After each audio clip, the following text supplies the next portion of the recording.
Social media takes another L by comparing Shohei Ohtani to Pete Rose?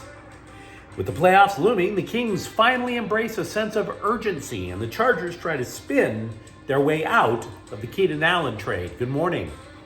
I'm James. This is your daily dose of sports and snark for the greatest sports city in the world, Los Angeles. This is the faithful Angelenos morning report. So, it's March 22nd, 2022. By the time you see this clip, I'm going to be on a plane heading east to St. Louis for work. Miserable for every mile. Sucks for me. But you know what puts a smile on the face? No matter how wrinkly this is, the big smile comes when we talk LA sports. And if you like being in the know about LA, clickety-clack the like button. Clickety-clack the subscribe button. There's a notification bell. Hit that. It'll let you know we drop new content. Sharing is caring. Let people know we exist, and by all means comment. Totally look forward to hearing from you, unless, of course, you're trying to sell me 1,000 followers. I'm not into that. Just letting you know. Now, before we go through the news and notes, a quick look at the scoreboard. There were no games involving LA teams yesterday, but today, pretty good schedule. Philadelphia is in town. They're going to be playing the Lakers at 7:30. The Clippers are at Portland. Norman Powell is questionable, but the Clippers have beaten the Blazers 8 consecutive times, and Angel City is at Orlando at 5 p.m. But let's get to the news.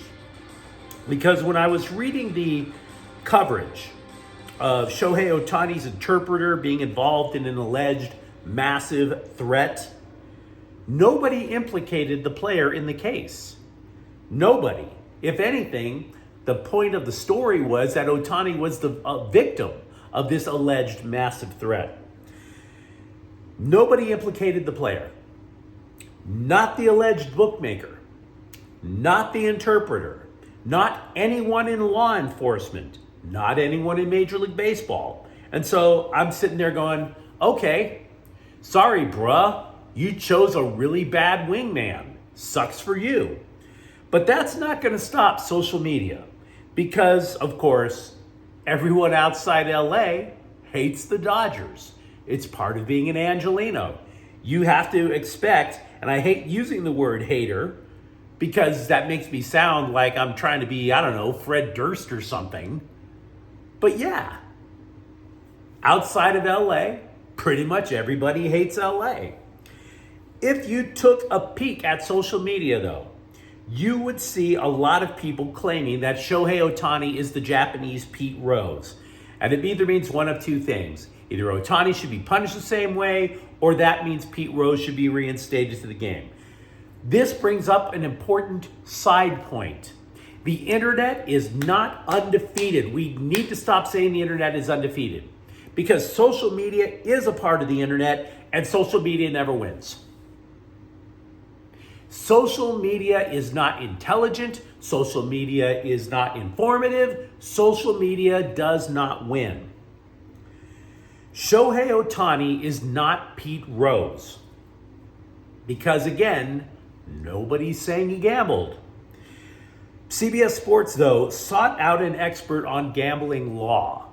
So we are using this clip to try to clear away as much of the fog as possible. Does Shohei Ohtani bear any responsibility for what his interpreter did? Now, the lawyer speaking with CBS Sports said that if Ohtani knew he was paying off a friend's gambling debt, then yeah, you could make an argument that he would be considered complicit, not in gambling, but in paying off a bookie.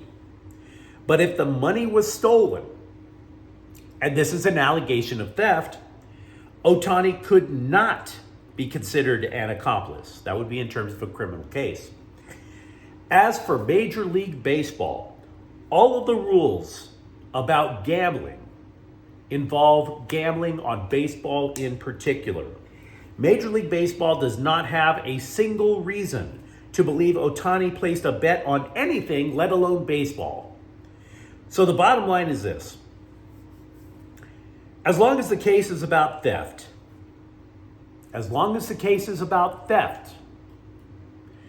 any of these theories that you're going to read on social media, you may as well fit yourself for a tinfoil hat. That's the upshot. Meanwhile, the Dodgers have tried to spin that abomination of a pitching debut in Korea on Wednesday. Dave Roberts, well, technically it was Thursday here, but Dave Roberts said Yoshinobu Yamamoto, quote, just didn't have the command. When you're a command guy, which he's been his entire career, and you misfire and get behind in counts and hit batters, that's just not who he is, unquote. The reason I find that to be a little problematic, a reframing of a really bad outing in which Yamamoto allowed 5 runs in just 1 inning, it's because he had an ERA of 8.38 in the spring. And more to the point, Roberts did admit that Yamamoto had some of the same issues in that 1 inning that he was having during the spring. Now, what are these issues? We don't know all of them. We know definitely of one. The Dodgers have tried to address Yamamoto's hand placement because the hand placement could lead to him tipping pitches off to his opponents. So that may be the problem or maybe one of many. We don't know. But suffice it to say, that was not the debut of a future ace. Kings interim coach Jim Hiller said a sense of desperation was missing Saturday when they got obliterated over in Dallas.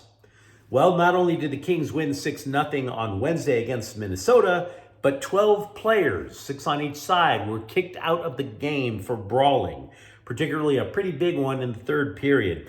Now, a lot of people saw it and claimed that it looked like old-timey hockey out there.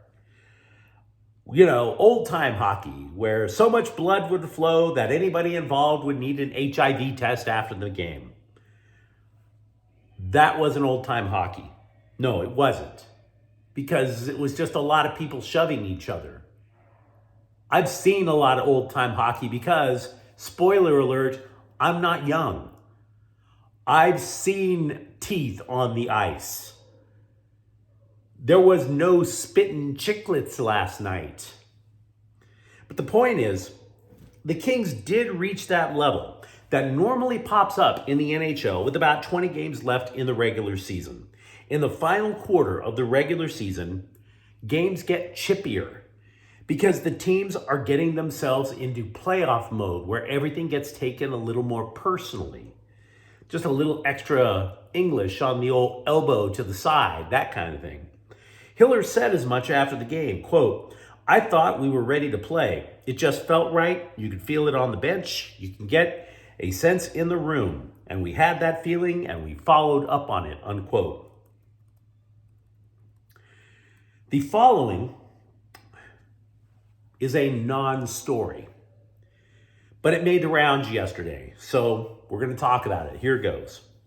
The Chargers front office faced the press, and they claimed that they made multiple offers to wide receiver Keenan Allen, but he turned them all down, and that's why he was traded to Chicago.